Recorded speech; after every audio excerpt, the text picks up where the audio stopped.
If you're struggling to find your next box set binge watch for cuffing season, we've got you sorted. We've found the 7 top-rated shows on BBC iPlayer, which all have a perfect 100% score on Rotten Tomatoes, to save you endlessly scrolling.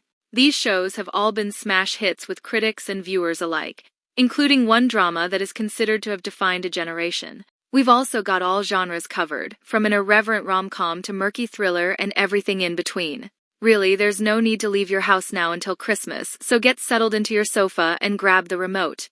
Here are the 7 best shows on BBC iPlayer, according to Rotten Tomatoes. If you haven't been acquainted with Fleabag, played by the inimitable Phoebe Waller-Bridge, or Andrew Scott's iconic hot priest, then you're in for a treat. The show follows Fleabag, a single woman navigating life and relationships in her 30s in London, managing a cafe after the death of her best friend. Fleabag was praised for its portrayal of complex female characters and spawned a whole new genre centered on messy millennial women. You're in safe hands in this David Mitchell-helmed drama, who plays, well, a character not dissimilar to David Mitchell. His Ludwig is a neurotic puzzle whiz who is asked by his desperate sister-in-law Lucy, Anna Maxwell Martin, to investigate his brother's disappearance.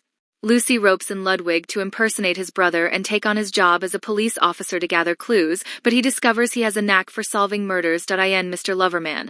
Lennis James plays Barrington Barry Walker, a closeted gay man who has been in a secret, decades-long affair with his best friend Morris, Ariane Becaire. Throughout the episodes, based on Bernardine Evaristo's best-selling novel of the same name, we see him struggle to end his marriage to wife Carmel, Sharon D. Clarke, and come out to his beloved daughters and grandson, in a bid to finally live his truth. Speaking previously to Metro about Barry, Lenny said, "He was just a gift, and he's surrounded by equally well-formed and interesting characters in a story that is very rarely, if ever, been told in the way that we're telling it." Set in Sydney, Colin from Accounts follows the meet-cute of millennial Ashley and Boomer Gordon, played by husband and wife duo Patrick Bramall and Harriet Dyer. The couple decide to give love a shot after they adopt a dog they name C. Colin that was injured when Patrick accidentally ran into him when Ashley flashed him her boob from across the road. You'd be in good company if you give it a go, as David Tennant, David Baddiel, and Imelda Staunton are among the numerous stars who have revealed they are big fans. The first season of Keeping Faith introduced us to Faith Howells, Eve Miles, a lawyer on maternity leave, whose life is turned upside down when her husband and business partner Evan, played by Miles' real-life husband Bradley Freegard, disappears one morning without warning. As Faith looks for clues relating to his disappearance, and the mystery grips the small Welsh town that they live in, her husband's secrets start to come out, leaving her wondering if she really knows the man she married. After becoming a hit, the BBC commissioned a further 2 seasons of the thriller, which will certainly keep you busy for a few weekends over the Christmas period.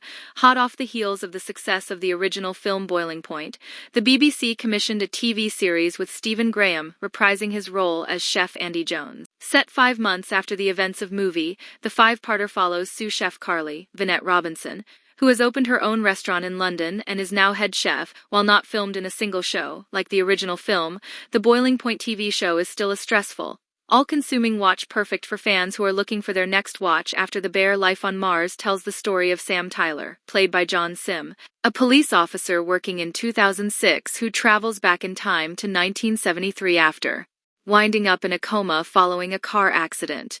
After arriving in the past, he works as a police officer under the command of DCI Gene Hunt, played by Philip Glenister, while attempting to find out what has happened to him. If you manage to power your way through all 2 series, you can then watch its spin-off Ashes to Ashes, a sequel which focuses on police officer Alex Drake, Keely Hawes, who is shot dead in 2008 but regains consciousness in 1981.